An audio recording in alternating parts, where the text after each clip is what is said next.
At the age of 82, a billionaire comes to me, residing in a palatial bungalow, having multiple cars, having huge charitable hospital in the city. He said that I want divorce. I want to get rid of this particular lady. पैसों की कमी नाही, लेकिन I want to die in peace. प्रेमाला काही boundaries नाही, आपण म्हणतो त्याला शिकत नाही, त्याला काय केवढं मोठं बॉर्डर्स नाही. एक माझ्याकडे अतिशय छान दिसायला ती पक्षकार माझी स्त्री दिसायला छान असल्यामुळे नवरासारखा तिचा संशय घ्यायचा की तू म्हणजे भाजीवाल्याला कडनं भाजी घेताना अशी पिशवी करतो आपण, तर तू त्या भाजीवाल्या मुद्दाम हात अशा प्रकारचं संशय वृत्ती तर नवऱ्याची. कारण माझी बायको खूप सुंदर. एक दिवस असंच त्यांनी नवऱ्याने तो बायकोशी भांडला आणि तू ह्याच्यावर का बोलली, त्याच्यावर का बोलली, त्यांच्याकडे टीव्ही बघायला का गेली, ती म्हणजे आपल्या घरात टीव्ही नाही म्हणून शेजाऱ्यांकडे टीव्ही बघायला गेले होते मी. तर तो उचलला आणि त्यांनी कोयता घेतला आणि कोयत्याने त्याचं नाक कापलं. तर त्या वाड्यामध्ये ते 2 खोल्यांचं 3 खोल्यांचं घर होतं, त्याच्यात ती आमची पक्षकार होती. तर ती गेल्यानंतर तिच्याकडे डावरीसाठी हुंडा आणलं. हुंडा माझ्या वडिलांनी सगळे, वडील माझे नोकरदार होते, त्यांनी लग्नाला सगळा पैसा खर्च केलाय माझ्या लग्नाला आणि आता त्यांच्याकडे खरंच पैसे नाहीत तर मी आणू शकत नाही. मग तिला मारलं. तर मारल्यानंतर ती वाडा होता तर गॅलरी होती बाहेर पहिल्या मजल्यावर, तिथं बाहेर आली म्हणजे वाचवा मला मारतायत बघा. 10-15 लोक वाड्यातले गोळा झाले. गोळा झाले म्हणले हे असं काय मारताय तुमच्या सुनेल, तुम्ही आत्ताच तर महिनापूर्वी आली तुमची सुन, असं काय मारताय. मग तिला आत घेतलं वगैरे झालं. ह्याच्यात त्यांचा प्रचंड मोठा अपमान झाला, आमची बदनामी झाली.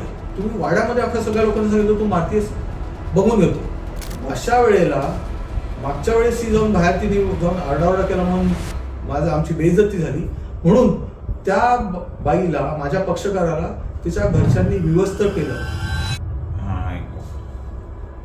आधी बाई स्वतःची लाज राखण्यासाठी स्वतःच्या शरीराचं मुटकुळं करून कोपऱ्यामध्ये मोरीला टेकून अशी बसली. 12 वर्षाचा दीर तिचा घरातला तिला जाताना टप्पल मारून जातो.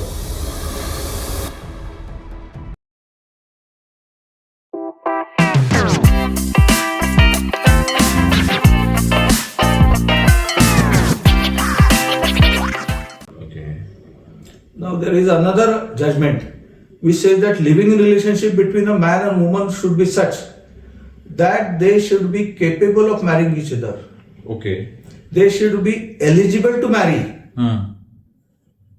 Meaning thereby, the man must be either unmarried or a divorcee, and the girl must be unmarried or a divorcee. For example, if a married man, his marriage is in subsistence, is staying with a girl in living in relationship, this in the eyes of law is an extramarital affair. Right. In that case, if that lady is subjected to domestic violence, she cannot go against him in a court of law because she knows that he is married, and this cannot be called as a living in relationship. And living in relationship under the Domestic Violence Act is where you are eligible to marry your partner. Eligibility criteria. Right. So if at all you are not eligible, being a married man, you cannot marry that unmarried girl. You are not eligible to marry her. Right. So you are not governed by the provisions of Domestic Violence Act. So under the Domestic Violence Act, you are entitled to get protection orders. Okay. Protection orders saying that this particular husband and in-laws should be restrained from committing any act of domestic violence against me. This is a protection order that you get. Right. Then you are entitled to get certain monetary residential orders. Residential orders like, I am entitled to continue to stay in this house, and therefore my husband and his in-laws who have subjected me to domestic violence should be directed to go out of the house. Right. They should be directed to remove themselves from the house. So such kind of an injunction can be sought from the court. In that case, there is a direction that all of them you leave the house, that lady is entitled to get the house. Even if it's not her house on paper. Correct. Now there is a case law. There is a case law to this effect which has developed, and there are High Courts and Supreme Court judgments which say that even if this is parents-in-law's house, the husband's parents' house, still she is entitled to continue to stay. Still she is entitled to get protection, even if it is a rented premises. Okay. Where the husband rent agreement is in the name of the husband. Right. And he pays the rent. There can be an order that you continue to pay the rent and don't remove her from that house. Okay. Third is, it is a joint property purchased by husband and wife. with the help of bank loan, housing loan. Right. And housing loan 35,000, 40,000, 70,000 per month EMI is going on. Right. There are orders which say that this lady is entitled to continue to stay in this house and the husband should continue to pay EMI. So he should not be defaulter as far as housing loan is concerned. My God. So law has gone to this particular extent to protect the lady. Then it might be her own house. In that case, he should go out. And it might be sole house of the husband. It is in his sole name. Uske malki ka ghar hai. Still, she is entitled to continue to stay. So be it a rented premises, be it her own house, be it her husband's house, be it her in-laws' house. Right. She is protected under the Domestic Violence Act. Secondly, she is entitled to get maintenance. She is entitled to get maintenance. Now, concept of maintenance, I'll come to that later on in little detail. She is entitled to get maintenance. In addition to that, she is entitled to get compensation. So maintenance is different. Maintenance is monthly allowance, or yearly allowance, or periodical allowance. Compensation is one time. That might be 10 lakhs, that might be 50 lakhs, that might be 1 crore, that might be 5 crores. Okay. And this compensation is for the acts of domestic violence that you have committed. Right. So it is taught when you slap someone, you also cause injury to that person. Once you cause injury to that person, the remedy is criminal wrong. It is a criminal wrong. Correct. It's simple hurt. Yeah. The other remedy is I have been tortured. I have been put to trouble. So I am entitled to get compensation. And that monetary compensation is called as civil wrong. You get that compensation for civil wrong. So every act of domestic violence is also a civil wrong for which a lady is entitled to get compensation. Right. So, and in fact, it happens to a man. For example, the domestic violence, if you say, because there are a few cases where they are beaten, definitely they are abused, and as we've seen in the metros, like these cases. So in that, because you know what happens is if a man goes to the police station, they'll laugh it off and say, "Kya kya pit kya hai, BBC," and all that kind of a banter is there. Definitely they are taking it seriously now. But what in this, if he's really, let's give him that thing that, okay, he's been really abused and beaten and whatnot. Unfortunately, he has no protection of law. Wow. He cannot get an injunction the way in which the wife gets an injunction that he should be removed out of the house, so on and so forth. Likewise, he cannot get an injunction. Why? Because all the laws are in favor of women in that case. So if I go to the court saying that this wife should be directed to remove from my house and she is subjecting me to physical and mental violence, no court will hear me. This is very unfortunate. So if at all in genuine cases, the court reaches to a conclusion that yes, this is a case, then in that case the husband also needs to be protected. Such kind of protection he can get under general law. General law is that whenever there is a wrong, for removing that wrong, you can go to the court and get an injunction. Okay. So likewise in matrimonial matters also you get an injunction. Right. So such kind of injunction can be granted in favor of the husband, but there is no specific law for that to protect a man. So there are many cases wherein I get cases wherein the husband will get videos, the husband will get photographs, the husband will show me marks on his body, saying that these are the scratchings, these are the marks of biting by my wife. And I have been subjected to practically physical violence on the part of my wife. There are cases wherein the wives come home in a drunken state and abuse and beat up their husbands. There are cases. But they are left with no alternative but to leave the house, go out, lodge a complaint with the police will not do anything, and then you go to the lawyer, and the lawyer can only file a petition for divorce on the ground of cruelty. My God. He will not, now if at all, the lady is entitled to get compensation, there is a law to that effect. If at all he is really subjected to cruelty, he can certainly ask for compensation. But unfortunately, there is no case law which has developed in India which says that the husband is entitled to get compensation from the wife for ill treatment on the part of the wife. Okay. But as a lawyer, as a student of law, I can always tell you this would be a wrong committed by a wife towards the husband, and for that wrong, she may be held responsible and liable to pay compensation to the husband. Sir, as you were talking about living relationship, okay, to throw more light on that, And we'll also talk about if that living relationship or this act of marriage can be, can be brought into consideration. Like, for example, if that living relationship doesn't work out, then what happens? Can they go to the court and, seek compensation and demand like one of a marriage or not? So how does it go about? When the relationship becomes difficult to continue, in case of living in relationship, then there is a concept called TTMM. तुझं तू माझं मी. Right. तू तेरा मैं मेरा. तू तेरा मैं मेरा. तो सेपरेट हो जाओ. हाँ. आपको कुछ नहीं मिलने वाला और आपको भी कुछ नहीं मिलने वाला लीगली. Okay. लीगली कोई भी कोर्ट में नहीं जा सकता. Okay. As far as the woman is concerned, she can go to the court under the Domestic Violence Act. हाँ. Right. Under the Domestic Violence Act. But divorce का सवाल नहीं है because you are not married. बाकी maintenance का सवाल नहीं है because you are not married. Husband will not get any kind of relief against the wife. Even if he wants to continue with the relationship and the wife or the partner, lady partner leaves him, he cannot get her back. If at all you are married and your wife or the husband leaves you without any just or reasonable cause or excuse, the very object of marriage, I have already told you, the very object of marriage is to have the society and comfort of the other spouse. Correct. That object is not achieved here because your wife has left you without any cause or reason. Right. In that case, the aggrieved party, it be a husband or a wife, can go to the court and get an order from the court. That is exactly what is called as decree of restitution of conjugal rights. Okay. So conjugal rights are restored, wherein the court will tell that particular wife, you have left your husband without any reasonable cause, come and stay with him forthwith. Okay. Likewise, similar order can be passed against the wife. That you have left her, come and stay with. You have left him, come and stay with him. So such kind of orders can be passed. This is exactly what's called as decree of restitution of conjugal rights. मराठीमध्ये त्याला आपण वैवाहिक हक्कांची पुनर्स्थापना करणे असं म्हणू शकतो मराठीमध्ये.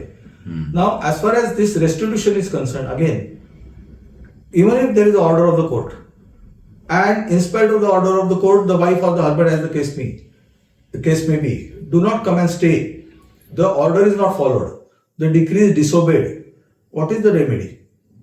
The court cannot lock them in a room and say that now this is the decree is now executed. So it remains a paper decree. And therefore this was challenged before the Allahabad High Court, saying that this is against my personal liberty. If at all I do not want to stay with this man, why you are asking me to go and stay with him? So it was held as unconstitutional. Section 9, जो restitution of conjugal rights के लिए है, the court said that this is unconstitutional. Why? Because this is against personal liberty of a person. You are directing the spouse to go and stay with the other spouse. Right. That was challenged before the Supreme Court. And the Supreme Court says that the object behind this is to save the marriage. The object behind this is to save the institution called marriage. Right. And therefore we want to retain in the statute. We want to retain that particular section in the statute and therefore it continues as of date. Right. So that still exists. Such kind of a facility is not available in living in relationship because there is no legal relationship created. Right. Mind you, what is important is for the purpose of dissolving anything, there must be a legal relationship created first in point of time. Right. So creation of legal relationship is marriage. Then comes divorce. Divorce is separating. There should be legal order because you are legally married, legally get separated. Right. Absolutely, sir. And sir, then what happens in terms of the community, the LGBTQ community? Because why? Because that is also a bigger factor right now in India. And the marriages, I don't know if they're legal, they're still illegal. So what is the status on that? I mean, like they're living in relationship, they can stay together. Okay. They are at a liberty to stay together. So no one can object to that. However, when it comes to legal position, legal right, they do not have any kind of legal right vis-a-vis each other. Right. In a domestic relationship, at least if at all he is a boy and she is a girl, the girl can say that I am subjected to domestic relationship. Right. Here, neither of them is girl or a boy. So there is no legal relationship and the Domestic Violence Act is also not applicable. Okay. Yes. Because Domestic Violence Act is applicable to Woman. It has to be a man act. A woman. Man and woman. No third gender. No third gender.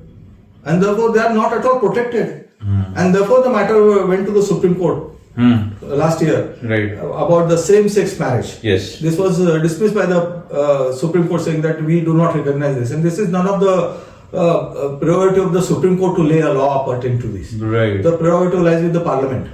It is the Parliament who should enact a law, if they want to enact, about same-sex marriage. So same-sex marriages are recognized in some European countries and other countries. In India, same-sex marriages are not at all recognized. They are illegal. That is not a legal entity at all. Coming together by two persons of same sex has no legal consequence. Okay. So, but then what are the challenges basically in enacting this? Why? Because basic that I see is if they get married, then there will need to be laws for their separation as well. Then, as you said, right, domestic violence, cruelty, in that, then all this has to be constructed. You are perfectly right. What happens is that many a times when the boy becomes 21, 22, 24, 25, his parents, they start searching for a girl. The boy knows that he cannot perform. Right. But he is not able to tell his parents. True.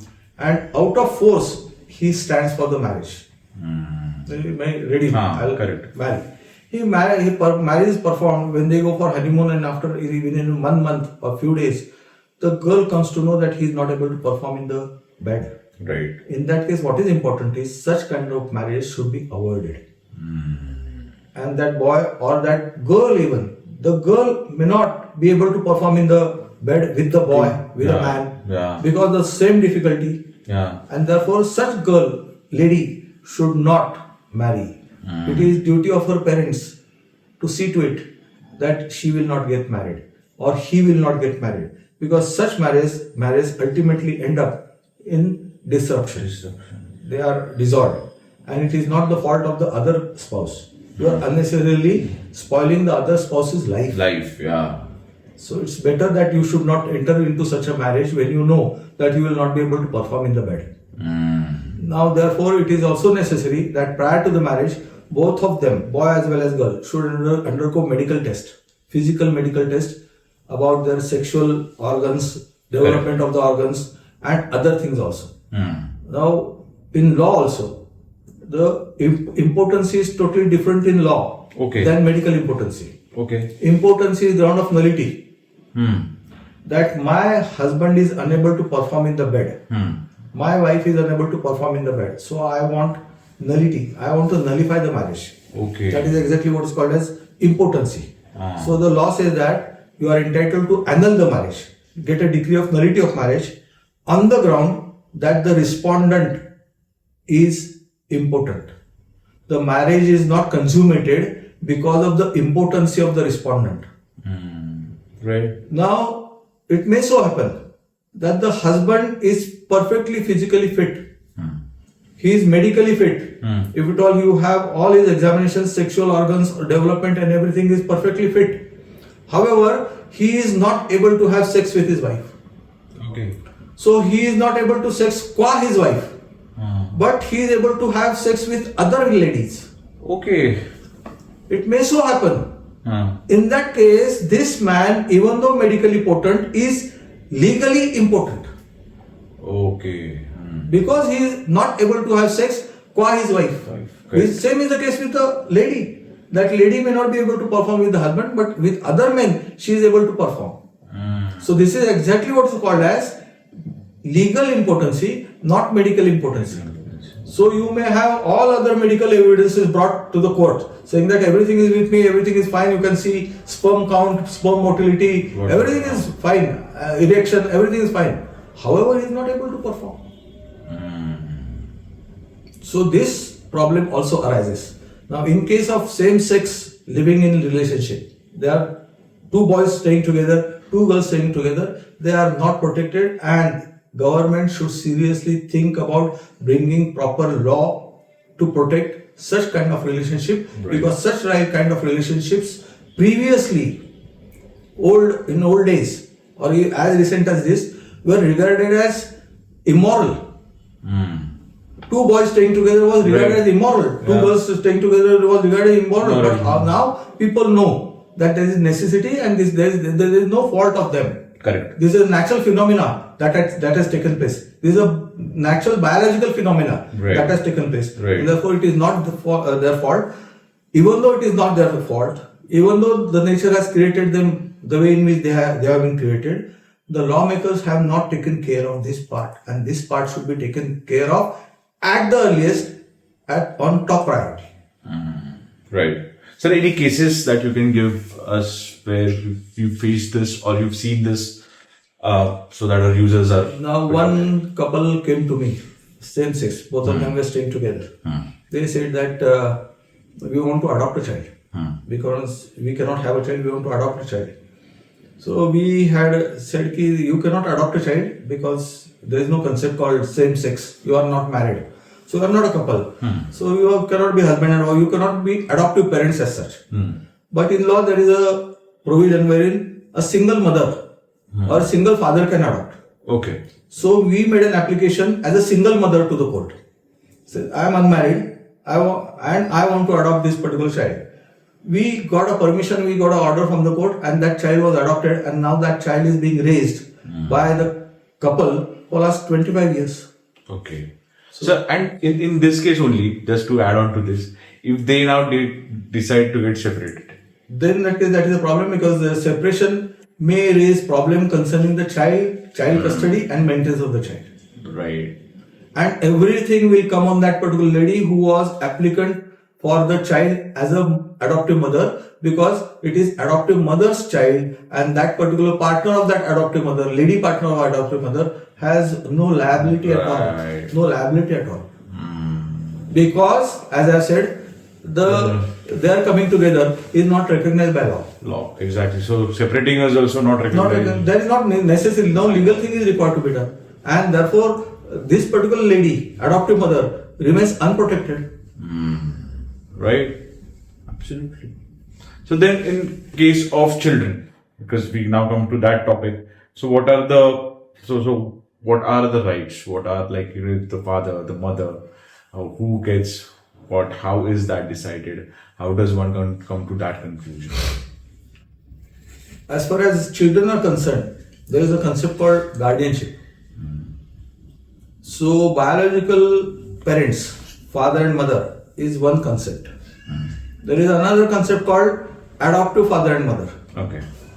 A couple who is not able to procreate a child may go for adoption. In that case, you become adoptive father and mother. Now, adoptive father and mother and biological father and mother, law does not distinguish between the two. As far as legal liability and responsibility is concerned, they are at par. The liabilities are at par towards their children. As far as children are concerned, now you need to protect the children in the court of law, because it is a fight between the father and the mother. It is a fight between the husband and the wife. Many a times both of them will come together and will not disturb the mentality of the child. Okay. But if at all the wife or the husband, as the case may be, wants to take revenge, if you have revengeful attitude, then that case, that lady will start saying that I will show him a lesson, I will teach him a lesson, and will not allow him to meet the child. Right. Law is that the child below the age of 5 years shall remain with the mother. Okay. Because during that tender age, the child requires mother more than the father. Now, the child who is of 5 years, after becoming 5, his wishes may be ascertained by the court. Right. Because the law says that as far as custody is concerned, wishes of the children should be considered, they should be taken into account. Now here, when it comes to wishes of the children, the mother will tutor the child, saying that tell the court or tell the interviewer that I don't like my father is bad, he beats me up, I don't want to go to him. And in that case, that particular child goes to the judge who interviews the child, or goes to the counselor who interviews the child, and says the same thing. And on the basis of that, the father's custody rights are curtailed. Right. And therefore, there is a child care center established in the family court, wherein the children are brought for 2 hours, 3 hours, and the father can meet the children over there. Right. As far as I am concerned, I always request the court. So instead of getting the children to the court, this is not the place to meet the father. Let them meet in some common place like garden or some temple or anywhere in a mall, wherein child can, rather the father can play with the child. Correct. Have some kind of interaction with the child. Right. And this personal vengeance aspect should be totally removed. It should not come into play. And therefore there is a concept or syndrome called PAS. Okay. Parental alienation syndrome. Parental alienation syndrome is a syndrome wherein the custodial parent, meaning I have a custody, I am the mother, I have a custody. Custodial parent will poison the mind of the child against the non-custodial parent. Okay. And thus the custodial parent will try to alienate the non-custodial parent from the child or the child from the non-custodial parent. Right. This is alienation of the father or the mother, as the case may be, from the child. Parental alienation syndrome, PAS. This is totally detrimental to the overall development of the child. Because you are poisoning the mind of the child. Correct. The child requires mother as well as the father. Yeah. It is the right of the father equally over the child when it comes to establishing the right. And therefore, this is most important thing that is required to be taken into account by warring. I am saying warring. Why? Because it becomes a war, ugly war subsequently in the court of law. Warring father and mother. That in any way the child should not be his rights should not be hampered in any manner of whatsoever nature. Right.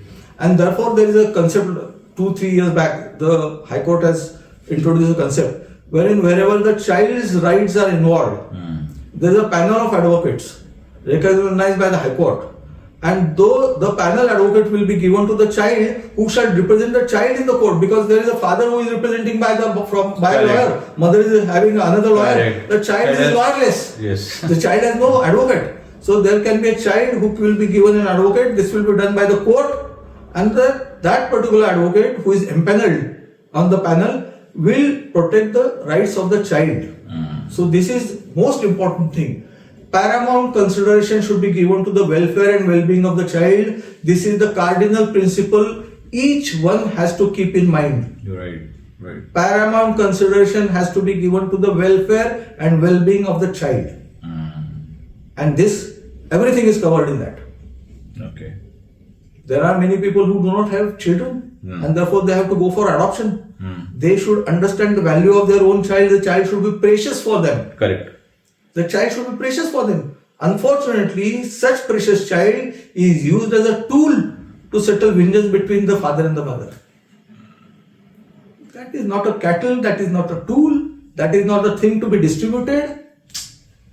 So treat the child on top priority. Sir, any cases that you would like to give example? There are many examples. But extreme, a bit extreme. There are many cases. The father said that I want to meet my daughter. We were fighting in the court. He said that Kulkarni साहब मेरा आपके ऊपर विश्वास है, मैं आता हूँ आपके ऑफिस में, मेरी वाइफ को बुला लीजिए. I want to meet my 3.5-year-old daughter. I have not seen her face for last 2 years and so. I said, okay, there is no problem. As far as my office is concerned, there is no problem. So he met me, his wife, the child was brought, there was a meeting, and he could meet the child, he gave some sweets and everything to the child. Ultimately, meeting ended in a fight between the father and the mother, between the husband and the wife. The matter was going on in the court. So I resolved the dispute and said, go away. Now it is okay. Now you have got to meet the child. Go. He went downstairs and in the car parking area, again there was a fight between the husband and wife. And he took the child, held the child with both his hands, and started swinging the child in air, saying that I will throw her. We came down, running down, we called the police, we stopped him and So this is the kind of behavior that is exhibited. And in frustration, many times these husbands, or in a fit of anger, these husbands or the wives, as the case may be, do anything. Now, in one of my cases, this was a Christian couple. He was a shippy. He was doing a job in marine engineer.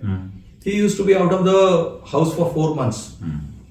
During those months, his wife used to have a paramour.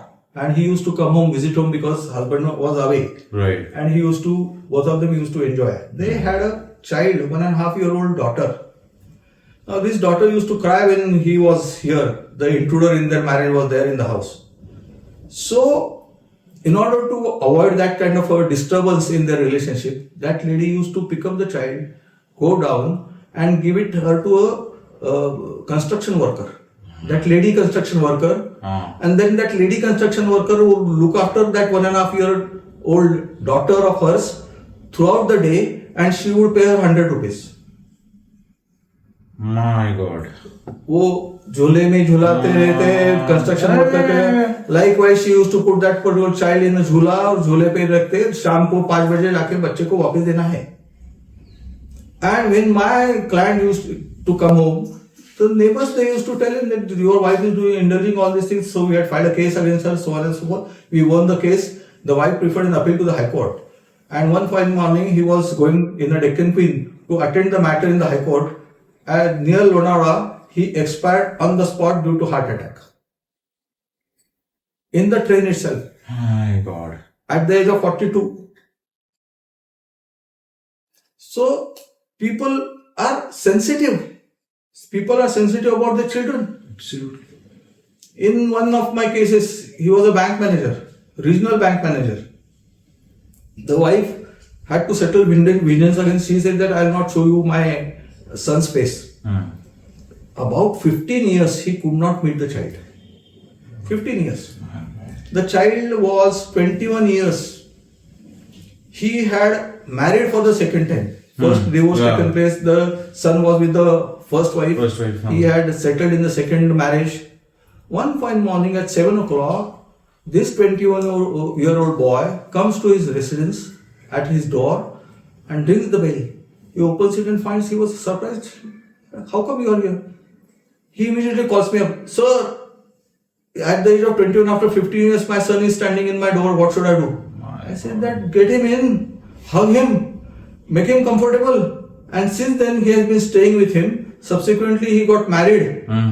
Married him to a good lady. I was invited for the marriage. And now he is staying with the son and the daughter-in-law in his house.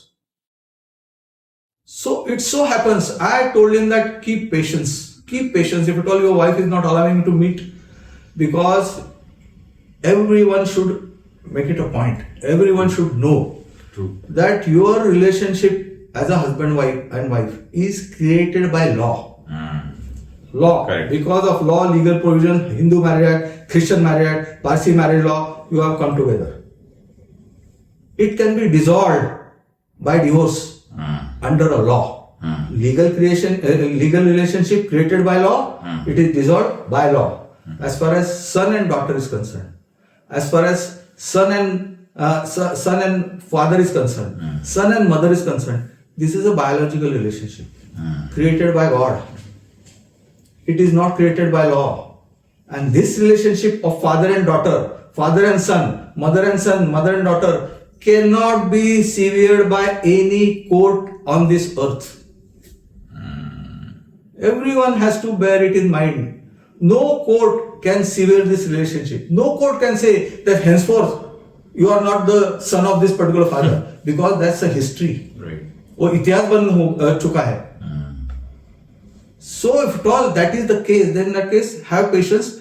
After the age of 16, 17, 18, 19, 20, the children, they get matured. They know who is right, who is wrong. Right. And then they on their own get a proper path. They go on a proper path. They meet their father, they meet their son, mother, so on and so forth, and it continues. But it is very, very, very difficult situation when it comes to visiting rights, so on and so forth. Right. In one of my cases, when we settled the matter, divorce by mutual consent, we will come to that at a later point of time. Yes. The settlement terms were that we will get separated. I, as a husband, will take the children anywhere throughout in a year for 30 days for a foreign trip. And it was agreed for welfare of the children that the mother will accompany them. And the father will spend for mother's stay and traveling.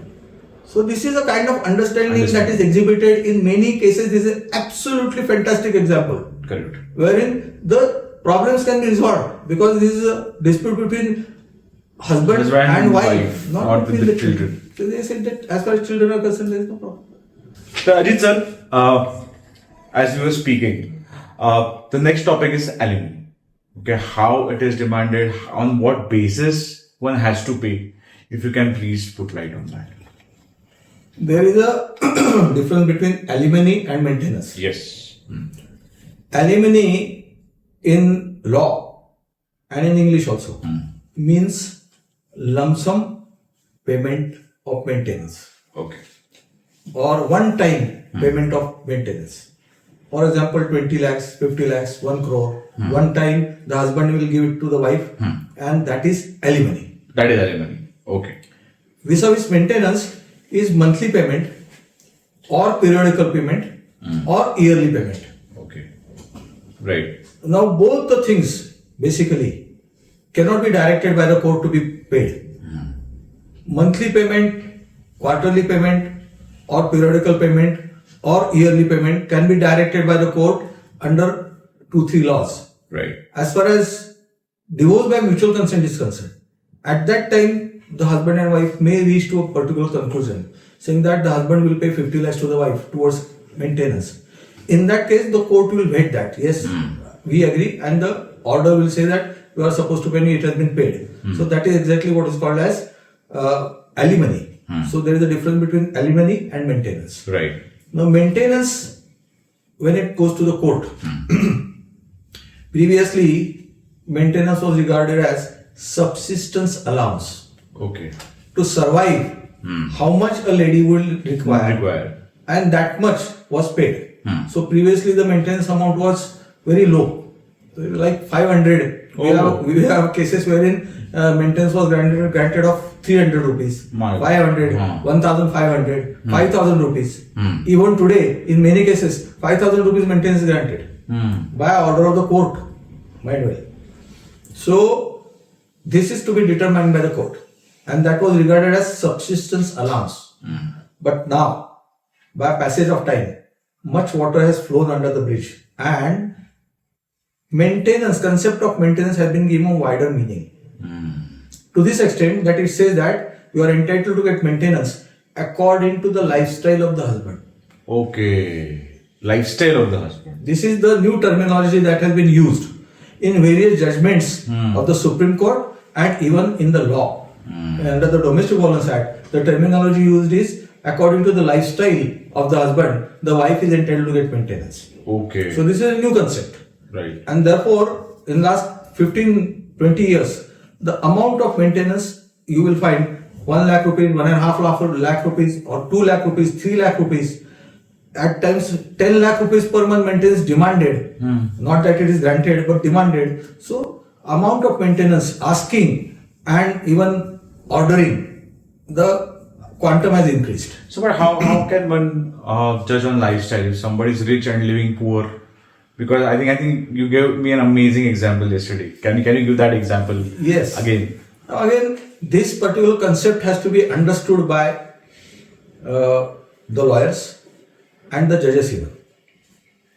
Lifestyle is the way in which you live, the way in which you wear clothes, what you eat, and the other things that are there in your house, the car that you use, the house in which you stay, and other things that you use. So, I always give this example. There is a vast difference between Mukesh Ambani's lifestyle and Ratan Tata's lifestyle. Both of them are stinking rich, one of the richest people in the world. Right. Both. Right. His lifestyle, Ambani's lifestyle, is flamboyant. 4,500 house price and hundreds of cars and so on and so forth. Yeah. Ratan Tata, blue shirt, dark blue pant, and simple living in an apartment he used to live till his death. So lifestyle is totally different. That has to be that is required to be considered. Warren Buffett still, as of date, stays in an apartment and lives a very simple lifestyle. What we heard, what we read about him, what we see about him. Now there is a difference between Gandhiji's lifestyle and a person who is very rich, his lifestyle. Correct. So lady is entitled to get a rather maintenance according to the lifestyle of the husband. Okay. In one of my cases, the husband was very, very, very rich. His salary was 5 lakh rupees per month. They were staying in an apartment, a flat, and the lady in her petition had stated that the husband is very, he does not give me money, and he's money minded, and there is no proper furniture in the house. And when my parents came to stay with us in Pune, we had to get mattress on rental basis. Oh, that was her pleading, and there was no proper furniture and all those things. And she had asked for 3 lakh rupees maintenance per month or 2 lakh rupees maintenance per month. So when I argued the matter, I gave this example to the court, and I said that look at my lifestyle. I might be earning 5 lakh rupees. She was also earning. She was earning 2 lakh rupees per month. She was able to maintain herself. So my lifestyle is this, that when her parents came to our house, I had to borrow or get it on rent. The mattresses even. This is my lifestyle. So I'm a simple person. Maintenance application was rejected. Okay. Because lifestyle is this, you are entitled, whatever you are entitled to, whatever you are getting now, you are entitled to lead, or you are able to lead the same level of lifestyle. You cannot ask anything for over and above that. So it's not about the earning or spending. There is a difference between luxurious lifestyle. If at all you have a luxurious lifestyle, you have to mention that. And luxurious lifestyle, you have to have a proof of that. So if at all you are leading a luxurious lifestyle, there are cases wherein the wife had retained Mercedes Benz of the husband. Because when the husband had decided to leave the house, he left the house because of the disputes. One fine morning, is enough too much, I am leaving the house. He left the house and he had no other place to stay in the city. He went and stayed in a 5-star hotel. And a 5-star hotel he continued to stay for 3 months. Okay. So this was the lifestyle enjoyed by the husband in that case. Right. And in that case only Mercedes Benz was his Mercedes Benz. She continued to rather drive that, keep it with her. So don't you think alimony now is being termed as a reverse dowry in that case? Can we call it that? It is reverse dowry in the sense that whenever a lady is really in need of money, she is not properly maintained, she has no independent source of income, she is certainly entitled to get maintenance. There is no doubt about it, because it is injustice, and justice demands that she should be given maintenance. However, there is a difference between need and greed. And that difference has to be taken into account while dealing with all these matrimonial maintenance matters. Right. So, need based, it should be need based. This is my need.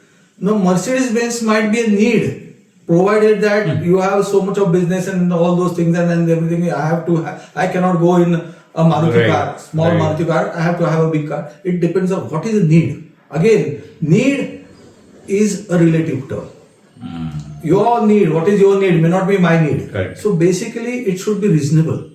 The amount of maintenance should be reasonable. Right. And it is expected that that particular lady should be able to lead a reasonable life in reasonable means. So exorbitant amounts should not be demanded and they cannot be granted. Correct. And there is Supreme Court judgment recently. That judgment has elaborately given the parameters for determining maintenance, how much maintenance should be granted, how it has to be calculated, and the quantum of maintenance, how it is to be decided. So according to those parameters, the maintenance has to be granted. Nowadays what happened is that many a times the wife will conceal her income while coming to the court. She has income, but she is concealing that. Similarly is the case with the husband. while coming to the court, he will say he will conceal his income. And therefore, in this particular judgment, the Supreme Court has said that both the husband and the wife, if at all wife is making an application for maintenance, she has to file an affidavit of assets and liabilities. Right. And the format of affidavit of assets and liabilities is given in the judgment itself.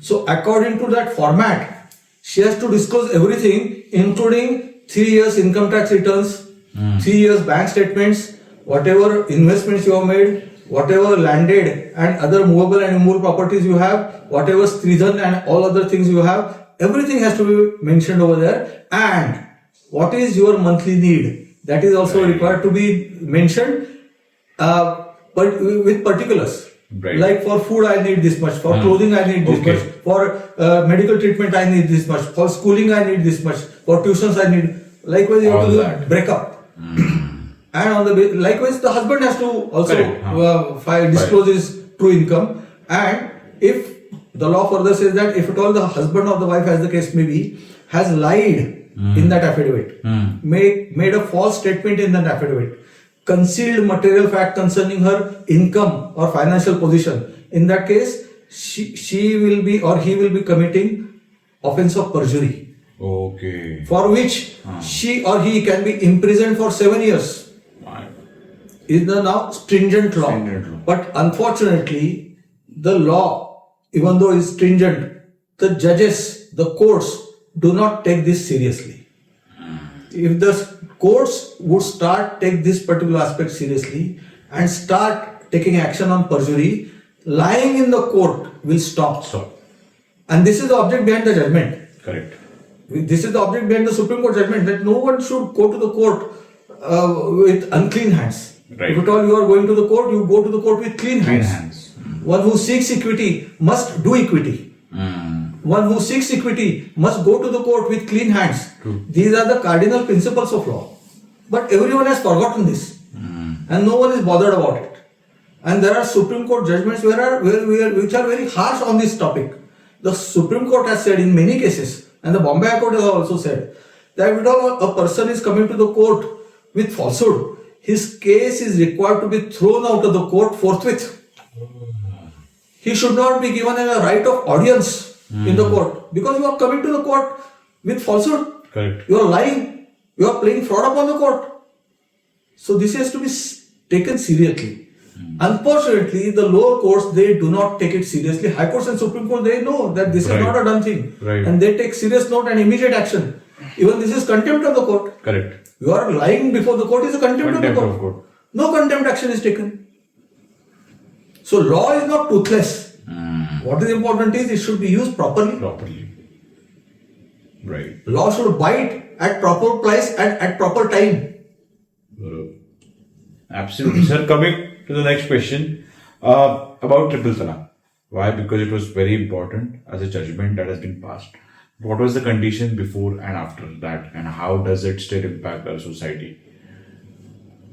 Triple talaq is obviously, it is recognized amongst Muslims. Right. And a Muslim man was entitled to and still is entitled to have more than one wife. He is entitled to have four wives. As far as triple talaq is concerned, the Muslim husband could just say talaq, talaq, talaq. This is triple talaq. Yes. Okay. Talaq, that's easy. talaq, talaq. And he is divorced, his wife. So if at all he even sends a message, sends a letter, writing, talaq, मैं आपको तलाक दे रहा हूँ, तलाक, तलाक, तलाक, तो तलाक हो जाता है. And that lady, the moment talaq is given, would become a divorcee. And no more he is her husband, and no more she is his wife. Is it vice versa also? No. The Muslim lady cannot do that. The Muslim lady had no right to reciprocate. And therefore there is a Muslim marriage, Dissolution of Muslim Marriage Act, which says that a Muslim lady is entitled to ask for divorce on certain grounds. So those grounds are mentioned there. She had to go to the court, and even today she has to go to the court against the husband for seeking divorce. So talaq has been now prohibited. The Supreme Court said that this is unconstitutional, this is not fair, and therefore talaq has been held as illegal and bad in law. Now triple talaq, by giving triple talaq, this marriage, Muslim marriage, cannot be dissolved. So, any cases that you want to describe on this? Do you have any? On Muslim law, now, as far as Muslim law is concerned, basically women were not, and many places women are not treated properly. Now, there is a famous case called Shahban, and during Prime Minister Rajiv Gandhi's tenure, this matter was heard by the Supreme Court, and the Supreme Court said that even a Muslim lady is entitled to get maintenance under the provisions of 125 of CRPC. So under section 125 of CRPC, a Hindu woman could get maintenance, Christian could get, Muslim could get, and Shah Banu was Muslim. It was decided by Supreme Court that she is entitled to get maintenance. Immediately, these Muslim organizations and people, they came together and they said that this judgment is invasion on our religion and this should be changed. And Rajiv Gandhi government changed the law. And the law subsequently said that you are not entitled to go to the JMFC, you have to go to the Waqf board. And Waqf board will determine and decide the quantum of maintenance payable by the payable by the husband to the Muslim lady. At that time, the fact was that there were places wherein the Waqf boards were not at all established. Right. So she had no forum to go for maintenance. But subsequently, again, the Supreme Court had an opportunity to change the law in this particular manner. The Supreme Court said that the Muslim lady is entitled to get meher. After the marriage, when she is divorced from the husband, she is entitled to get meher. The meher amount should be such that she should be able to maintain throughout her life. This is the judgment. And the Supreme Court therefore said that that lady is entitled to get monthly maintenance. That meher is in form of monthly maintenance. You are entitled to get maintenance. This lady should be protected in this manner. So Shah Banu judgment thus was subsequently restored by the Supreme Court in this manner, even though the lawmakers had changed the law. Right. So this is all about interpretation of law. Interpretation of law. Sir, always we've seen that, divorces, they always take time. Okay. And what is the normal duration? Why? Because we discussed about that 1 day case, 2 hours marriage. I won't be dig about that as well. But one important question is, always do the divorce have to be ugly? Or, can be happen with mutual consent also? Firstly, I'll deal with the delay. Yes. In many cases, it turns out to be ugly. Let me tell you, this is my personal experience, practical experience, last 41 years experience. Many times it is ugly. The allegations and counter allegations are very harsh. They are unthinkable. And attitude is shown, wherein it says that I come what may, I will not give divorce to my husband.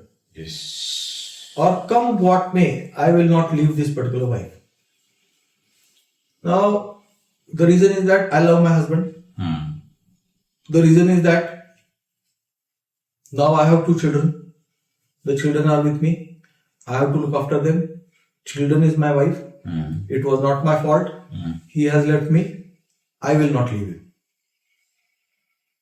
So I will not permit him to remarry and enjoy his life. Third reason is that even if I seek a decree of divorce, many women, they come and ask me this question: what advantage I will get? I have no advantage. The social stigma is that I am a divorcee. Correct. I don't want that social stigma. And secondly, they say that what is the advantage? फायदा क्या है? मैंने divorce अब लिया तो मुझे फायदा क्या है? तो आई एम आंसरलेस. फायदा क्या है उसको? फायदा कुछ नहीं है. तो she said that I want to continue with the fight. So the matter goes on. And if at all it is contested matter, and really contested matter in the family court or lower court, we call it as, it may go up to 8 years, 10 years, 12 years in the lower court itself. So if at all you are coming up, husband is coming to the court, to me, and in the court at the age of 30, till the age of 42, 45, he is still continuing to fight. Now here, if the husband wins or the wife wins, as the case may be, lower courts decree that divorce is granted, you prefer an appeal to the High Court. High Court, the matter will be pending for final hearing for 12 to 15 years. So probably during your half life, you will not be getting divorced and you will be fighting in the court in ugly matters. So wherever the divorce is challenged, wherever it is a contested divorce, normally nowadays it takes practically 10 to 15 years to decide the matter. Wow. Because in the High Court, you can go to the daily board and see what matters are being heard for final hearing in the High Court. 12 साल पहले जो matter दाखिल किया था उसका hearing अभी लगा है. So this is absolutely worst situation as far as divorces are concerned. The consequence is very serious. That consequence has to be noted. When that consequence has to be noted by everyone, you, me, lawyers, judges, and the whole judiciary. The consequence is that in the whole process, because of the inordinate delay, the reasons are many. I am not at all blaming anyone. Right. The reasons are many Yes. because of the delay. The consequence is that, in a way, we are promoting adulterous relationships. Because we are in the court for 5, 6, 10 years. Correct. Neither the husband nor the wife can remain without having Absolutely. cater to the biological needs. Correct. And I'm not saying that every husband and every wife will indulge in all these things. In many cases, Absolutely. they look outside the marriage. True. And you are thus promoting adulterous relationships. This is the very worst and bad consequence which is required to be seriously taken into account. Right. Nobody is bothered about this particular angle. But does that affect the ongoing case? If caught or something like that? If at all you are caught. During that. They say everything is legal till you are caught. Okay. So if at all you are caught and if at all you have proof, then in that case there might be serious consequences as far as the law is concerned. Law will take serious cognizance of that. Now, adultery is one of the ground for divorce. Right. So many times what happens is that we the lawyers, when the client comes to us and says that my wife has adulterous relationship with ABC or my husband has adulterous relations with XYZ, we then make a petition. The petition is drafted according to the instructions of the client. In that we write that my husband has illicit relationship with this woman. Now the law says that if at all you are saying this, then in that case make that woman as co-respondent. Make that man as co-respondent. So if the wife is going, her husband will be respondent number 1. And the second lady with whom the husband has an affair will be respondent number 2. Okay. And similarly the case with the husband. So the co-respondent is the adulterer or the adulteress. Because an opportunity of being heard must be given to that person against whom you are leveling an allegation. Right. This is serious allegation on the character, not only on the character of your spouse, but on the character of that particular third person as well. Right. Because you are naming that third person, that my wife is having an affair with XYZ, my husband is having an affair with ABC. Correct. So that ABC must be given an opportunity of being heard. So he or she is made as a co-respondent. The further consequence of this is that if at all you have an evidence, you have to prove it. One who alleges has to prove is the law. जो आरोप करता है उसको सिद्ध करना है. Correct. So I am making an allegation that my wife is having an extramarital affair and he is having my wife is having an extramarital affair with ABC. Now I have to prove that particular fact in the court to the satisfaction of the court. Okay. Merely making an allegation will not serve the purpose. Correct. And then I produce photographs. The photographs are that they are going on a scooter. The photographs are that they are sitting in the car. The photographs are that they are in a hotel sitting together. This is not adultery in the eyes of law. Adultery is beyond all these things. Correct. So if at all you have electronic evidence saying that the messages have been exchanged. Okay. And those messages must be explicit, wherein one can infer Correct. that this is leading to adulterous relationship, or merely saying that I like you and we are friends, Correct. and yesterday we Had a good I time. spent a very nice time. This is not adultery. But the explicit messages wherein inference can be drawn that this is nothing but adulterous relationship, email exchanges, photographs taken together at various sites wherever both of them have gone, Destinations, yeah. destinations, and all these things, they constitute proof. Or hotel and bills register cases. Okay. In England, those are named as hotel and bill register cases. Oh. If at all they have gone to Goa, Correct. Mussoorie, Ah. and stayed together, you can get that evidence. Okay. So hotelier has to be called, the register has to be called, it has to be proved that ABC was there and XYZ was there, they stayed together in room number such and such for so many days. Then it can be seen that the adultery is proved.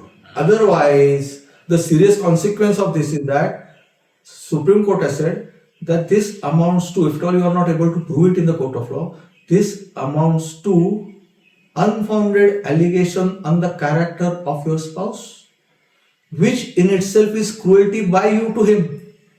Are you getting me? Yeah. So, if at all the wife has made an allegation that my husband has an extramarital affair, and she is not able to prove that, then in that case it is cruelty by the wife to the husband, because she has suspicion in her mind about his character, and this is unfounded allegation. This is wild and baseless allegation on his character, which in itself is cruelty, and on that ground itself, the husband will get divorced from the wife. Okay. That is the ground of divorce. Unfounded allegations. Yes. So suspecting character, it is done, but it is not an easy job when it comes to law. Absolutely. Sir, you're going to tell us that 2 hours of marriage wala case. Can you please tell us that? Because we want to know these cases. Correct. Because Now- this is happening in our society, which is a bit weird. Correct. We'll still discuss them. Correct. Now at the age of 82, a billionaire comes to me and he says that Kulkarni साहब मुझे divorce दिलवाइए. I want divorce. I want to get rid of this particular lady. Residing in a palatial bungalow, having multiple cars, having huge charitable hospital in the city. He said that पैसों की कमी नहीं है, लेकिन I want to die in peace. My God. We filed a case against the wife in the court. And ultimately the matter was compromised and he sought a decree of divorce at the age of 83. Wow. Now he is 94, 95, regularly attending the gym and enjoying his old age like anything. So at the age of 82 also, a man or a woman may need to get separated from the other spouse.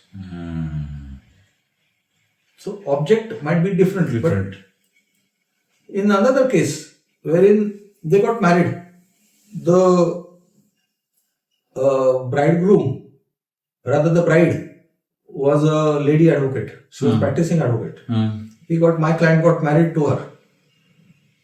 And in the marriage hall itself, there was a dispute about some giving and taking gifts and all those things, dowry, we can name it as. And then that particular dispute escalated. And it had turned into a quarrel between two groups. Okay. Bride's group and bridegroom's group. And it had culminated into a huge quarrel. Then they called people, and then a morcha of 200 ladies came to the marriage hall, and then the whole procession went to the police station in 2 hours of the marriage. My God. All of them landed in a police station. And that wife was a lady advocate. She lodged a complaint. She knew laws against my client. She made many allegations and all that. And then he came to Pune. My God. And came to me saying that I want to dissolve this marriage. This marriage cannot sustain. So marriage sustained for only 2 hours. 2 hours. After 2 hours, they got separated. God. Sir, in case of marriages where, the man's or woman's mental health has not been disclosed, where they have problems, what to do in such thing? So I suggested earlier that before you go for marriage, when you decide that yes, I like this girl, I like this boy, we will marry. Both of them should undergo mental and physical medical examination. Right. So that one will understand whether we are matching each other and whether there is any mental or physical defect. Right. If you know that there is this physical defect and still you want to continue the marriage, there is no problem. And there is a love, you continue. There is no. But many times it happens that after the marriage you come to know that my spouse has mental problem. She is suffering from some kind of mental illness. Many times there are cases wherein the wife or the husband, as the case may be, is suffering from schizophrenia. Yes. And it is found that she was taking treatment and this was not disclosed. The parents, in many cases, are of the opinion that after the marriage, my son will improve. Or after the marriage, my daughter's mental health will improve. So marriage is the medicine for my son's or daughter's illness. Is their misconception. So they do not disclose this particular fact and they get married. Subsequently, when it emerges that the other spouse has some mental problem, in that case, this is a case of fraud. This is a case of fraud. Because if I would have known that my wife is suffering from schizophrenia prior to the marriage itself, I would have said, no, I don't want to marry this lady. Correct. If I wanted to marry, I will say that yes, okay, it is manageable. I will still marry because I like the girl. So it may so happen. But if at all concealing this particular fact, you are going to enter the marriage, then in that case, subsequently the marriage can be annulled. The marriage is null and void. Why? Because my consent to the said marriage was not free consent. It was obtained by playing fraud upon me, and the fraud was that material fact concerning his mental health was not disclosed to me prior to the marriage. Right. So right to know is also important about the other spouse. Sir, any cases you can share on this? Any case studies? Yeah, there are cases wherein the lady came to stay with me. When I say me, my client. Yes. When I argue the matter, I say that I got married and I have 2 children. That doesn't mean that me, but I am the mouthpiece. Correct. An advocate is the mouthpiece of the client. So when this lady, after the marriage, yesterday the marriage took place, she came to me. There were about 15 relatives of mine who had come for marriage from outside, and they were staying in my house, in my flat, along with all of us. On the following day, this lady goes for a bath in the bathroom and comes out of the bathroom without any clothes on her body. My Lord. So obviously everybody was shocked. She was obviously covered with some covering, and immediately parents were called. And the parents said that yes, she is suffering from some mental illness, but we thought that after the marriage this will be cured, and therefore we did not inform everyone. But this is the fact. Medicines ले लेगी तो अच्छा हो जाएगा. She will be cured. This man said that you ought to have disclosed this to me. So in 1.5 days, it was a request made by my client to his in-laws that please take your daughter because I will not be able to continue with this particular lady. Correct. This is the kind of behavior and this is the kind of fraud which is played. So it is your duty to inform the other spouse if you know about yourself. Many times it so happens that I am not aware about myself. Right. Subsequently, what happens is that I am not able to perform in the bed. I will come to know many times when I have physical relations with my wife for the first time after the marriage. Correct. So prior to the marriage, I may not know about myself certain facts. Right. In that case, that is not fraud. Okay. That is not fraud. That is not fraud. Because I was not aware. I came to know about this fact at a later point of time. Correct. So that is not fraud. But knowingly, if at all you are doing something, concealing something, that is fraud. Basically, fraud is obtaining your consent by concealing material facts, by misrepresentation, we call it as. Now, misrepresentation should be of such a nature that it should affect your relationship with your spouse. If the misrepresentation is of a minor nature, it is not fraud. It is fraud, but it is not fraud wherein the marriage will be dissolved. For example, the husband says that I have a 4-bedroom flat, and after the girl marries and goes to reside with him, it is 3-bedroom flat. So is it a fraud? One will say yes, this is a fraud because 4 bedroom was representation and it is actually 3 bedroom. But in any way, whether it is affecting the married life as such. Correct. The answer is no. So on that ground, if at all I am the judge, I will say that you are not entitled to get divorce. This is not a fraud. But if at all he is saying that I have 4 bedroom flat, and after that the lady goes and she takes her to a basti, wherein there is only one room, and he is staying in a basti. That is a big fraud. That is not the expectation that was to be expected from husband. So that is fraud. On that ground, whether again you may ask me whether it is affecting the married life as such. The answer is yes or no. Yes and no. It is related term. So it depends upon all this. Okay. Man came to me. He said that I want to seek divorce. I want to annul my marriage. Marriage is null and void. I said, why? What happened? He said that my wife did not inform me that she was having specs prior to the marriage. Wow. So I said, how it is affecting your married life anyway? He said, honeymoon को हम गए तो उसको कुछ रात में दिखता ही नहीं था. So I was also answerless whether this is fraud or not fraud. So I said that she ought to have wore the specs. So I said that you have no case. Please go to some other lawyer who can help you. I am not here to help you on this particular point. So talking about extreme cases, as we were discussing, the one in the harass dowry one, the one in the Wada, if you can tell us about that, because of the viewers. So I think it will be dowry matters. Yeah. Now, in dowry matters, what happens is that certain things were demanded and certain things were given. Is the normal case that 50 tolas of gold was demanded. It was given out of compulsion. Is dowry. Now, on your own, if at all you give something, then that case, that is a gift. Correct. I am a father. I have a daughter. 50 tolas of gold on my own I am giving to my daughter at the time of the marriage is a gift. What is the demand? That Mr. Father, we want 50 tolas of gold. So this is a demand. So I purchase 50 tolas gold, accumulate 50 tolas gold and give it to him. This is dowry. This is out of compulsion, not a gift. So it depends upon facts and circumstances, whether it is dowry or whether it is gift. There is another concept called, Stridhan. Stridhan. Stri means female. Dhan means property. Stridhan is female's property. Now, during her childhood, she may receive gifts. When she is studying till before her marriage, she may receive gifts from many people, friends, parents. Family. All these constitute her Stridhan.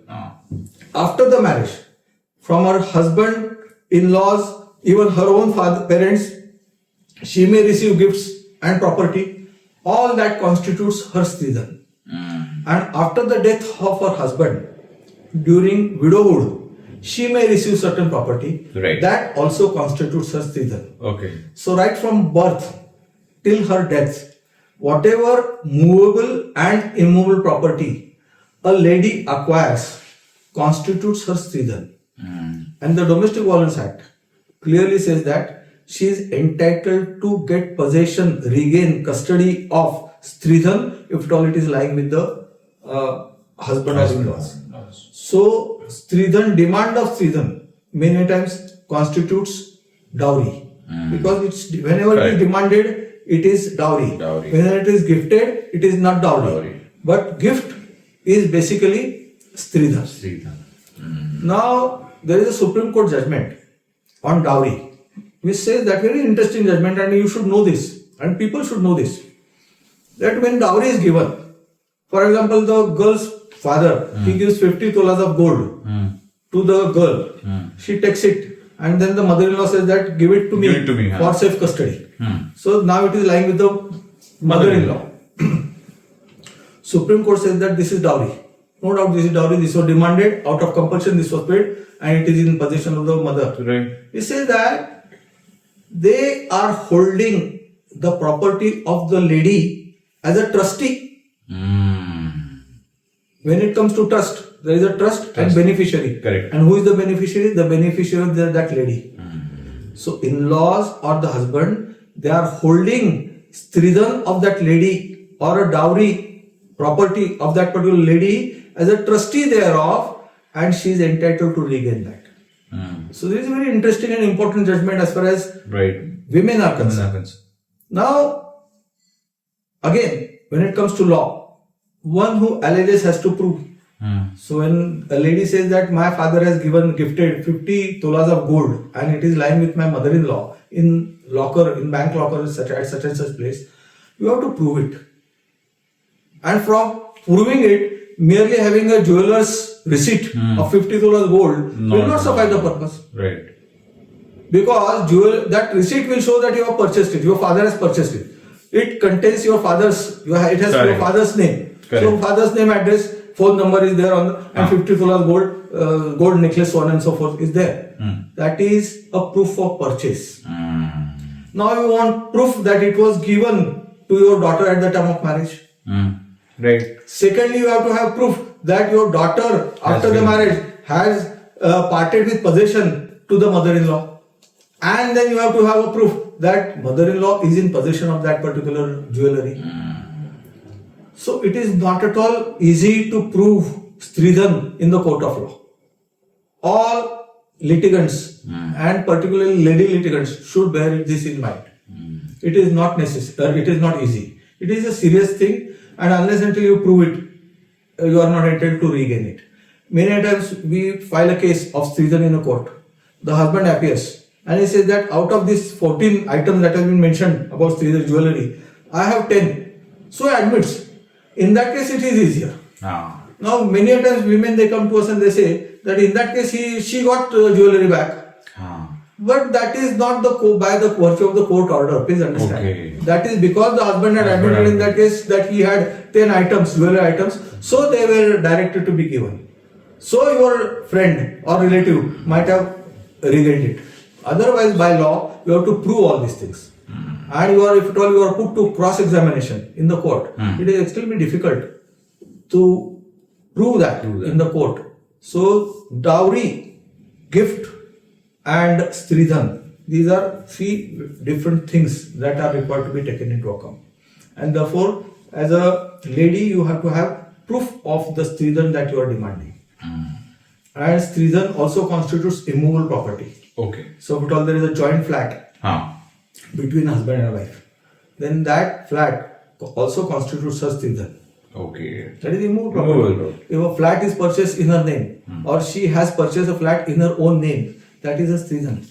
Dhan is property. Property is movable and immovable property. Right. So both constitute Stridhan. So as far as dowry is concerned, basically they will hold the dowry property, in-laws or whosoever is in possession, as a trustee thereof. That has to be borne in mind, and that can be recovered provided that it is traceable. Right. काही क्रुएल्टीचे cases जर तुम्ही आमच्या ऑडियन्सला सांगू शकाल, तुमच्या टेन्युअरमध्ये तुम्ही बघितलेल्या खूप डेंजर क्रुएल्टी झाली आहे, तर त्या जर तुम्ही शेअर करू शकलात. 2-3 केसेस मी तुम्हाला सांगू शकतो. पहिल्या केसमध्ये एक बाई माझ्याकडे आली. ती म्हणली की मी मेन रोडला बस स्टॉपवर सकाळी 10:30 वाजता माहेरी जायला निघाले होते. घर सोडलं तिने. तर घर सोडून माहेरी जाण्यासाठी पिशवी घेऊन घरी जायचं आता म्हणून बसची वाट बघत होती. नवऱ्याला राग आला होता की माझी बायको मला घर सोडून गेली. तो घरातनं तलवार घेऊन आला आणि आणि दुपारी भर रस्त्यामध्ये, वाहत्या रस्त्यावरती, जिथे वाहतूक आहे, जिथे फुटपाथनं लोक चालले, अशा ठिकाणी त्या तलवारीने त्या बाईवर, म्हणजे स्वतःच्या बायकोवर त्यांनी 19 वार केले. 19 वार. हे अनबिलिव्हेबल आहे. आणि कोणी तिला सोडवायला गेलं नाही. मग त्याला काय झालं, तो तिथनं पळून गेला. आणि हे सगळं घडलं पोलीस चौकी, तिथनं अक्षरशः 500 मीटर अंतरावर पोलीस चौकी होती. तिला अँब्युलन्समध्ये टाकून मग हॉस्पिटलमध्ये नेलं, सगळं झालं. तिचे सगळे स्टिचेस वगैरे घालून तिला सगळं झालं. नंतर ती माझ्यासमोर येऊन बसली आणि मला म्हणली हे असं असं घडलंय माझ्या. तिने मला तिच्या हातावरचे वगैरे स्कार्स दाखवले तलवारीचे, आणि घटस्फोट पाहिजे मला. म्हणजे कुठल्या प्रकारची क्रुएल्टी, तुम्ही बायको घर सोडून चालली म्हणून तिच्यावरती 19 तलवारीचे वार तुम्ही करताय. कुठल्या प्रकारची तुमची मानसिकता आहे, कुठल्या प्रकारची विकृत मानसिकता तुमची आहे, हे याच्यातून दिसून येतं. एक माझ्याकडे दुसरं वाड्यामधली केस आहे. वाड्यामध्ये तुम्हाला माहिती आहे तिथे बरीच घरं असतात, बरीच कुटुंब एकत्र राहतात. तर त्या वाड्यामध्ये ते 2 खोल्यांचं 3 खोल्यांचं घर होतं. त्याच्यात ही आमची पक्षकार होती. तर ती गेल्यानंतर तिच्याकडे डावरीसाठी हुंडा आण करणं, हुंडा आण. मग मला फ्रीज आणायचं आहे तर त्यासाठी 15,000 रुपये आण. मग स्कूटर्स घ्यायचे त्यासाठी वडिलांकडनं 25,000 रुपये. ती म्हणजे माझ्या वडिलांनी सगळे, वडील माझे नोकरदार होते, त्यांनी लग्नाला सगळा पैसा खर्च केलाय माझ्या लग्नाला, आणि आता त्यांच्याकडे खरंच पैसे नाहीत तर मी आणू शकत नाही. मग तिला मारलं. तर मारल्यानंतर ती वाडा होता तर गॅलरी होती बाहेर पहिल्या म्हणल्यावर, तिथनं बाहेर आली म्हणली वाचवा वाचवा मला हे मारतायत बघा. 10-15 लोक वाड्यातले गोळा झाले. म्हणले हे असं काय मारताय तुमच्या सुनेल, तुम्ही आत्ताच तर महिनापूर्वी आले तुमची सून, असं काय मारताय. मग त्याला तिला आत घेतलं वगैरे झालं. ह्याच्यात त्यांचा प्रचंड मोठा अपमान झाला, आमची बदनामी झाली. तुम्ही वाड्यामध्ये अख्या सगळ्या लोकांना सांगितलं तू मारतीयस, बघून घेतो.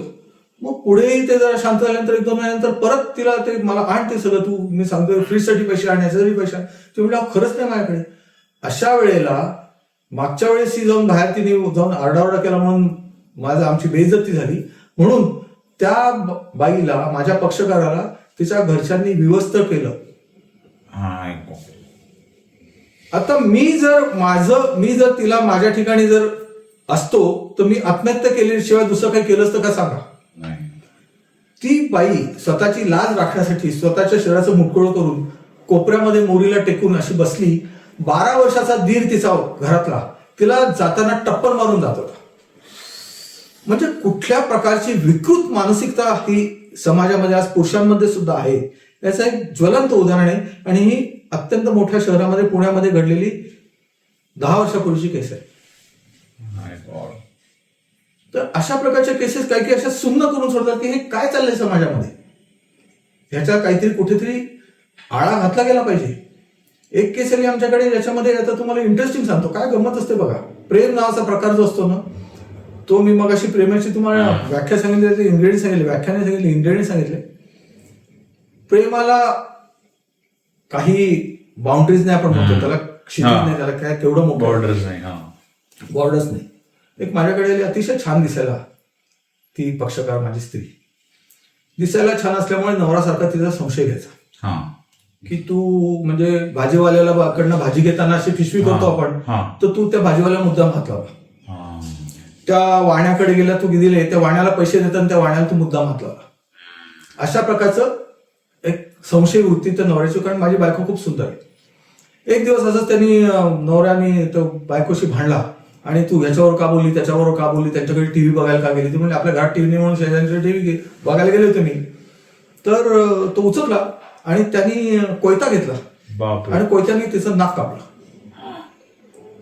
तिला शूरपंखा केलं, नाकाचा शेंडा तिचा कापला. तिला हॉस्पिटलमध्ये नेलं, तिचं नंतर प्लास्टिक सर्जरी करून नाक वगैरे नीट झालं, सगळं झालं. माझ्याकडे आली. मी म्हणलं हे सगळं झाल्यानंतर, लग्न झाल्यानंतर 4थ्याच महिन्यात हे सगळं झालेलं होतं. तर आम्हाला घटस्फोट मिळाला, सगळा पुरावा होता, वैद्यकीय पुरावा होता, क्रुएल्टी वॉज प्रूव्ड, सगळं झालं. आम्हाला घटस्फोट मिळाला. ते मिळाल्यानंतर एक वर्षभर वगैरे गेलं असेल.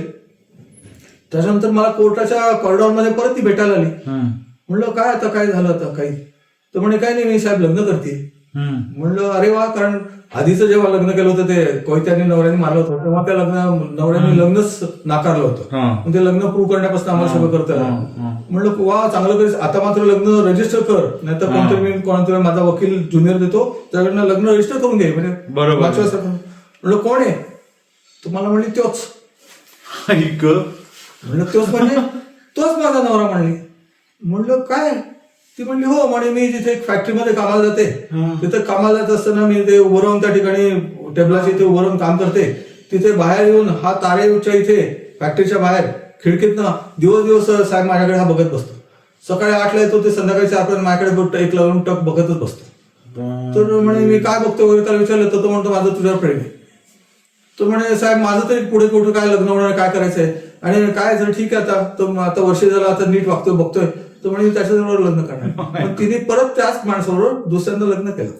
माय गॉड, अनबिलिव्हेबल आहे. आपल्याला मानवी मनाचे कंगोरे हे इतके विविध आहेत की तुम्ही त्याची कल्पना करू शकत नाही. एखाद्या दिलेल्या परिस्थितीमध्ये ती व्यक्ती कशी काय वागू शकेल. क्रुएल्टी किंवा काही अनॅचरल सेक्सुअल. कभी क्या होता है कि ये जो झगड़े होते हैं, घर में होते हैं, घर में हो जाने के बाद वो वकील साहब के पास आते हैं. वकील वो जो झगड़े वो सब देखते हैं, उनको सलाह देते हैं वकील की सलाह की, कायदा ये है आपको डिवोर्स मिलेगा नहीं मिलेगा। उसके बाद वो पिटिशन फॉर डिवोर्स दाखिल होता है। दाखिल हो जाने के बाद कोर्ट में जब मैटर जाता है तो कोर्ट में भी हस्बैंड और वाइफ दोनों आते हैं। हाँ। एक ही दिन आते हैं। राइट। एक्चुअली वो सेपरेट रहते हैं। Okay. वो उसके घर में रहती है और उसके घर हाँ, में रहती है। हाँ. लेकिन मिलने का उनका एक ही जगह है। वो common place of meeting is corridor of the court. Corridor पे मिलते हैं। उधर मिलते हैं तो उधर भी इनका झगड़ा चालू रहता है। ऐसे कई केसेस है कि उधर भी उनका झगड़ा चालू रहता है। अभी उधर जो झगड़ा चालू रहता है तो उधर ही एक ये बोला वो बोली ये बोली, तब तक ठीक है। हम जाते हैं कॉरिडोर में जाते हैं तो देखते हैं कि दोनों लड़ रहे झगड़ रहे, तो हम इग्नोर करके जाते हैं। तो ऐसा मियाँ बीबी का सब चल रहा है। कभी कभी गाली गलौज होती है, बहुत बड़ी आवाज में गाली गलौज होती है, तू मैं हो जाती है, तो फिजिकल बीटिंग्स पे आ जाता है कभी कभी। तो उस वक्त उधर फैमिली कोर्ट में पुलिस डिप्लॉय किए हुए है। तो आइदर द जज will call the police immediately, और उधर जो कर्मचारी रहते हैं कोर्ट के कर्मचारी वो पुलिस को बुला लेते हैं। पुलिस आते हैं, दोनों को लेडी पुलिस कांस्टेबल रहते हैं, उधर ले जाते हैं। एक बार ऐसा हुआ कि फैमिली कोर्ट में 9वें माले पे झगड़ा हुआ बीबी और हस्बैंड का, और झगड़ा हो गया। तो हमेशा चलता है तो ऐसे चल रहा था। तो वो बोला कि मुझे ये नहीं हो रहा है वो नहीं कर रहा, मैं आत्महत्या करूंगा। तो बोली सिर्फ बोलता क्या है आत्महत्या करूंगा, आत्महत्या जाके कर। वो वैसे ही उधर से मुड़ा और दौड़ के गया और एक कोर्ट रूम में जो खिड़कियां रहती है उधर 9वें माले पे ये नहीं थी, ग्रिल नहीं थी। तो वो उधर गया और उधर खिड़की के ऊपर चढ़ा और उधर से उसने कूद लिया और on the spot he died in seconds. This happened in the afternoon on the working day in the court premises. So men are at times so depressed. कभी कभी इनकी मानसिकता इतनी नीचे स्तर पर आ जाती है कि उनको समझ नहीं आता है कि ये क्या करूं मैं क्या करूं, और उसी मानसिकता में वो कुछ भी कर बैठते। और उसी का उदाहरण है वही कि जहां वो लेडी वो झगड़ा कर रही थी। हस्बैंड बोल रहा था मैं झगड़ा नहीं करना चाहता, मुझे बाहर जाने दे, मैं घर से बाहर जाता हूं ताकि शांति, बाद में वापस आता हूं, लेकिन बाहर जाने दो। ही वॉज प्लीडिंग, और उसका सब वीडियो शूटिंग वो लेडी ने किया है। उसने क्या किया, तुम बाहर जाना चाहते हो ना मुझे छोड़ के, तो मैं वो जाके उसने कुर्सी वो एंट्रेंस डोर पे लगा दी और उसके वो बैठ की उसके ऊपर और बोली अब जाओ। तो his even exit was blocked, उसको बाहर जाने का रास्ता ही बंद कर दिया। उधर वो बैठी है तो वो बेडरूम में गया और उसने उसके माता पिता को फोन लगाया, उसके यानी वाइफ के माता पिता इन-लॉज को फोन किया कि ये देखो ये मुझे बाहर भी नहीं है और झगड़ा कर रही है, अब मैं क्या करूं, आत्महत्या करूं क्या? हाँ, वो बोले आत्महत्या कर। तो उसने उसी वक्त उधर ही उस बेडरूम में आत्महत्या की। नाउ इफ दिस जो वुमन है उसने उसको बाहर जाने देता तो बाहर जाता, शांत होता, घर निकल जाता, कुछ भी करता, उसकी लाइफ सेव हो जाती। लेकिन in such a pain and agony his mental state, मानसिकता इतनी लो हो गई कि उसको लगा कि मैं आत्महत्या करूं, मेरा जीवन खत्म करूं, और उसने किया। Right. Hey sir, on a closing note, how do you keep your conscious stable and yourself stable? Why? Because you see so many things happening around, and which is a very difficult task. Because I see, because these cases you have told us 4 and you have handled 10,000 and you must have heard a lakh cases around you happening. Then how do you keep yourself calm in this? Why? Because your mental health is also very much important, and for you to be at peace with it. And one final closing message for all our viewers that we will take after this one. Basically, when it comes to matrimony, marriage is nothing but a compromise. And marriage is nothing but a big compromise. Let me tell all of you. No marriage is perfect. In my 41 years of marriage, I have never seen a perfect marriage, and it is saying that no marriage is perfect. Right. Once you know that no marriage is perfect and everyone has some deficiency or the other, identify those deficiencies in your spouse, and most importantly, either ignore them, accept them. ये ऐसे ही है और ये ऐसा ही है, लेकिन मुझे अच्छा लगता है. I love him, I love her. Accept those. Otherwise, non-acceptance of the deficiency in the other spouse is the starting point of the matrimonial discord. Right. Secondly, too much of expectation from the other spouse should not be done. You should not indulge in that. Because if at all you are expecting that this is what is expected, then spell it out. Right. In clear terms. Don't think कि अभी मुझे आके मैं बैठा हूँ तो मुझे चाय मिलेगा. This is expected. चाय भी नहीं मुझे पूछा आने के बाद. Don't do this. Correct. मुझे आने के बाद मैं बाहर से आता हूँ, चाय चाहिए. और दे सकती हो तो दे, नहीं तो मैं ऑफिस से लेके आता हूँ. Correct. I want this. So spell out. These are my expectations. ये नहीं होता है और आप अपेक्षा करते हो, उसकी पूर्तता नहीं होती है, तो इरिटेशन होता है. Right. And that irritation is the starting point. And that starting point then culminates into and that accumulates. Yes. कि आपने वो भी नहीं किया, ये भी नहीं किया, ये एक्सपेक्टेड था, ये उस वक्त ऐसा बोलना नहीं चाहिए था, ऐसा नहीं होना, क्या बोलना चाहिए, क्या नहीं बोलना चाहिए. Spell it out. Absolutely. Talk it out. Talk to each other. Communication between the two is most important.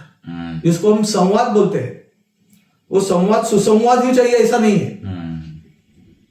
Correct. लेकिन संवाद तो होना चाहिए. संवाद तो होना चाहिए. This is most important. And as I said, sharing and caring. Caring is most important. Care for the other party. Share your sorrow and your joy. Both. True. And if you continue to simple things, and care for small things in life for her and for him, we have lost that particular thing in our life. Yes. Our life has become mechanical. Yeah. Communication, verbal communication, and communication of feelings, or feeling, you must feel the other spouse's feelings. Correct. That is a thing to be felt, not to be informed, not to be told, not to be spelt, not to be defined. So that is most important. That is lacking. And wherever you find it, you will see that those marriages are successful. True. Those are continuing after 50 years, 60 years. True. And sir, how do you maintain your consciousness? How do you maintain your composure in all this turmoil? Basically, let me tell you, I am also a human being. So whenever a lady comes and while telling her story starts crying, I also have tears in my eyes because I am a human being ultimately.